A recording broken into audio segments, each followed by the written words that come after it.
Hello everybody, welcome back to Throttle Grotto and the Z4 136 project. I'm in a little bit of a limbo with the project right now, waiting on some things to show up. But in the downtime, one of the things we can do is take care of the trunk floor. And I already started working on it a little bit. I've got some stuff sorted out. Let me show you what I'm working with. So I literally grabbed a slice of cardboard that I had and just kind of jammed it in here, and it was like literally almost the exact perfect like size to to fit here in the in the trunk. Kind of cracks me up. So I'm going to transfer it all. I'm going to transfer all of this pattern to the trunk floor that I just bought yesterday, which is this one. This is out of a 2013 Volkswagen Tiguan. It was actually a little difficult at pick apart to find something wide enough that had the span I needed for front and back, that didn't have a bunch of structural reinforcements underneath it or a big dip for a spare tire well, because there's no way that I could fit a spare tire between this, which is structural, and the back of the car. So I found this. It does have like a strengthening rib that goes right down not the center of it, and there is an exhaust hanger on it, so that's nice. I do need to clean up this leading edge here where there is a like dual lip thing there. So I've got some work to do prepping this panel before I can actually use it. Like you can see, there's actually like 3 layers of metal here. I think this will work pretty good for a trunk floor, and it's also got some stuff bead rolled into it already, so it should be stronger than a flat piece of metal.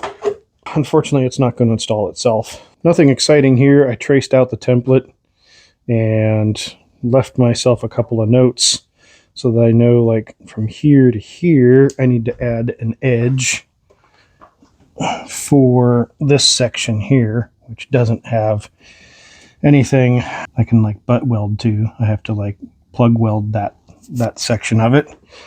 But the rest of it has a lip all the way around it. I can butt weld right to this, or if I want, I could even make myself a little bit of a lip, also plug weld it. You know, that's how the factory would have done it. But regardless of what path I take, I have to get all this sound deadening off of here because it will just catch on fire and contaminate the weld.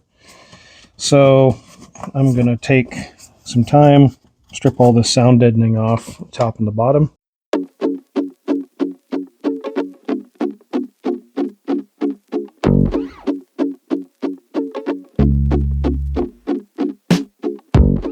All right, after much frustration, here's where we're at. I actually have the pan sitting in here. There's still a lot of like things I'm going to have to figure out.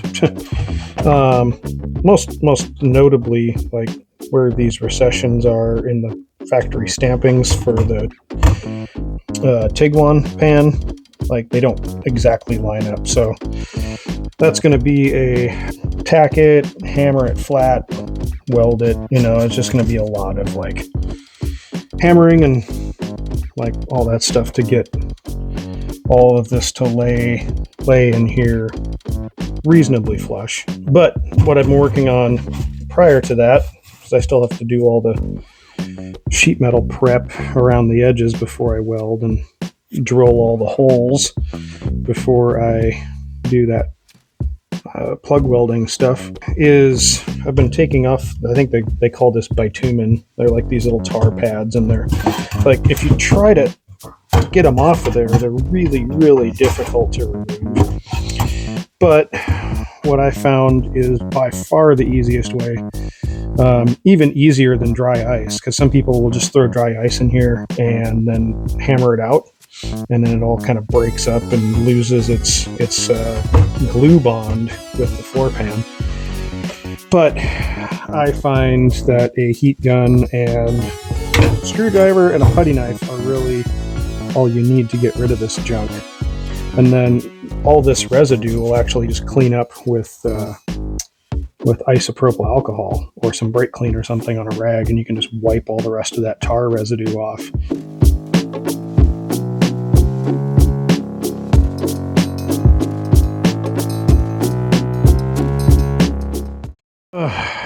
All right, everything's a mess, but I went through and I Scotch-Brighted all the edges on the panel and Scotch-Brighted the trunk and drilled all the holes in the panel. So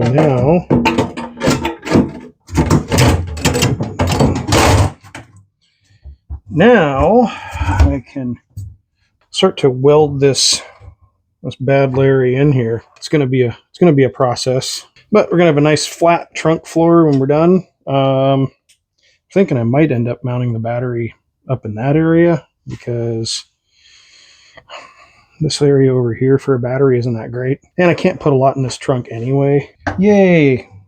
Undoing other people's work is always fun.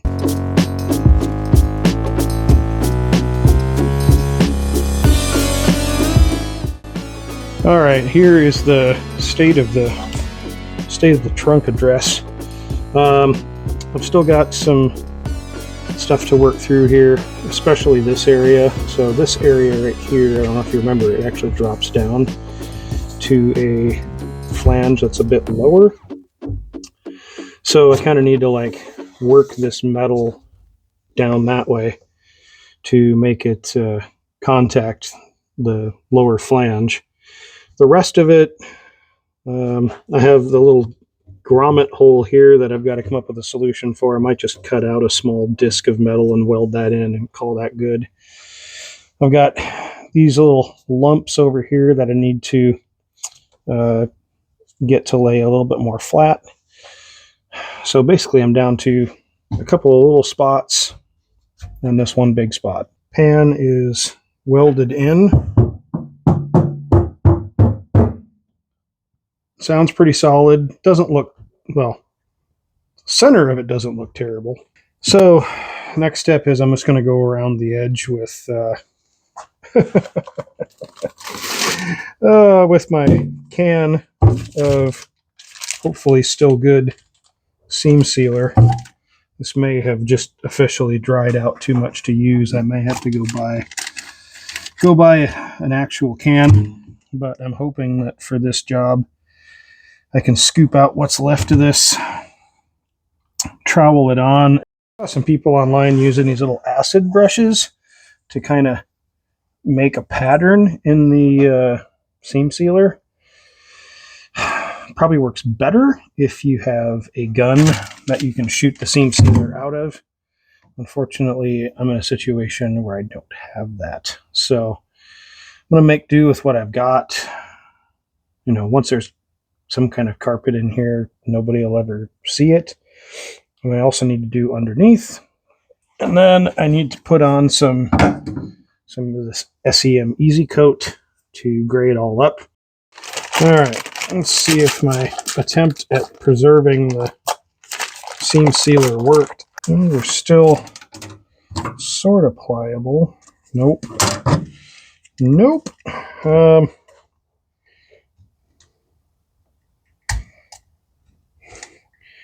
And we'll try cutting it back just a little bit, seeing what happens. Okay. So the top of it dried out, but down here we're still good. So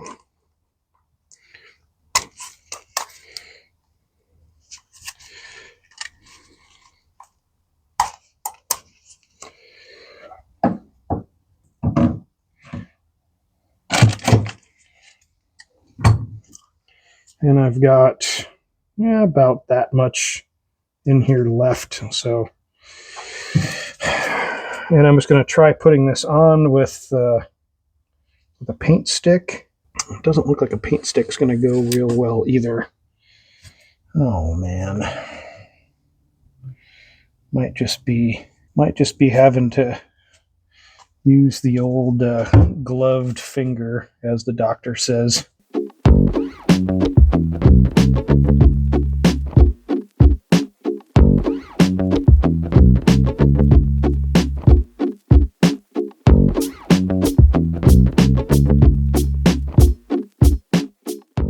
All right, well, it's in there. It looks, I don't know, better. But I think once I get this little brush idea didn't work at all, by the way.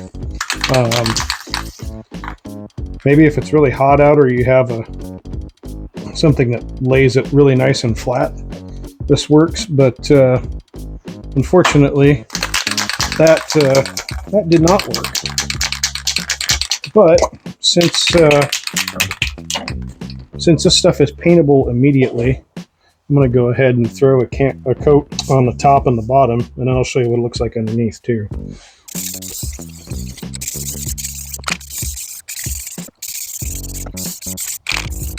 All right, things are a little woozy in the garage right now, but here we go. A completed trunk floor. I've got a couple of spots where it fish-eyed for whatever reason, probably because of all of the tar and everything else that was on here. Thought I got everything off of it. Clearly not. But hey, it's a trunk floor, and I may even like throw a little bit of color coat in here once I figure out what that's going to be. Underneath, here's what we're looking at. It's this, whatever this factory undercoating that was on this panel was, soaks up paint like you wouldn't believe. I put on seam sealer with my fingers. I do have another, since I left this cross brace in here on purpose, I do have one more place that I can attach exhaust or whatever if I decide to go that route, or I just leave the bolts in there for conversation starters. You know, at some other point in this car's life, people will be like, what the hell is this? And then over here is the side that was clean, or I guess cleaner. Didn't have any sound deadening or anything. I just wiped off some Cosmoline that was on here and sprayed it. So it's you know, it's in there. I'm just going to let all this garbage dry overnight, and then I'll check it out tomorrow. There we have it. We have a trunk floor. I'm really sorry if this video isn't as good as some of the other ones that I've put out.